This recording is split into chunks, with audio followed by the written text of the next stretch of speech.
সিরাজগঞ্জ শহর সংলগ্ন যমুনা নদীতে 4টি বাঁধ নির্মাণ করায় বদলে গেছে জীববৈচিত্র্য ও প্রকৃতির রূপ।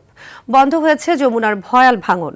উদ্ধার হয়েছে নদীতে হারিয়ে যাওয়া প্রায় 1156 একর সরকারি ও বেসরকারি জমি। বিভিন্ন প্রতিষ্ঠানের পক্ষ থেকে সারি সারি বৃক্ষরোপণ করায় প্রাণ ফিরে পেয়েছে প্রকৃতি ও জীববৈচিত্র্য। সিরাজগঞ্জ সংবাদদাতার পাঠানো তথ্যচিত্রে আবরার মাহির রিপোর্ট। 10 বছর আগেও সিরাজগঞ্জের এই বিশাল এলাকাটি ছিল যমুনা নদীর মাঝে। বর্ষা মৌসুম এলেই ভাঙন আতঙ্কে দিন কাটত এখানকার অন্তত 60টি গ্রামের মানুষের।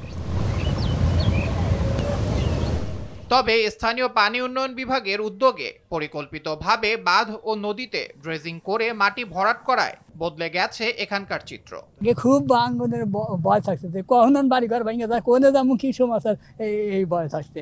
এখন আমার বাদ হবে না, এই ভয়টা নাই। সর্বহারা গেছিলাম, এখন বাথরুম দেওয়ার কারণে আমরা এই জায়গায় মানুষের জায়গায় এসব আশ্রয় নিছি। আর যদি ভাঙবার নয়, এটা সরকার তো প্রতিরোধ করবোই, এর আমরা নিশ্চিত হয়েছি।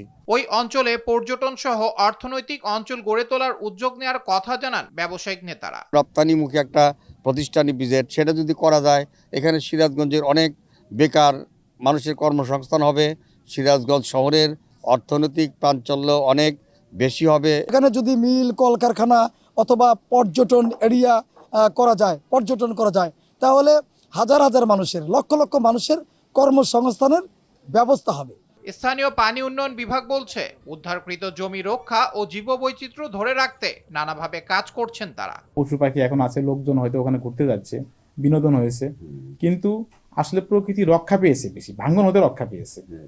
এই জিনিসটা আমাদের বেশি করছে। প্রকৃতি ডেভেলপেরসে প্রকৃতি রক্ষাটা আমাদের কাছে জরুরি মনে হয়েছিল, সেই করছে। পাশাপাশি এখন প্রকৃতি ডেভেলপ হচ্ছে। প্রকৃতি ও জীববৈচিত্র্য রক্ষার পাশাপাশি এটিকে অর্থনৈতিক অঞ্চল করার উদ্যোগ গ্রহণ করবে সংশ্লিষ্ট কর্তৃপক্ষ, এমনটাই প্রত্যাশা সিরাজগঞ্জবাসীর। আবরার মাহি, RTV।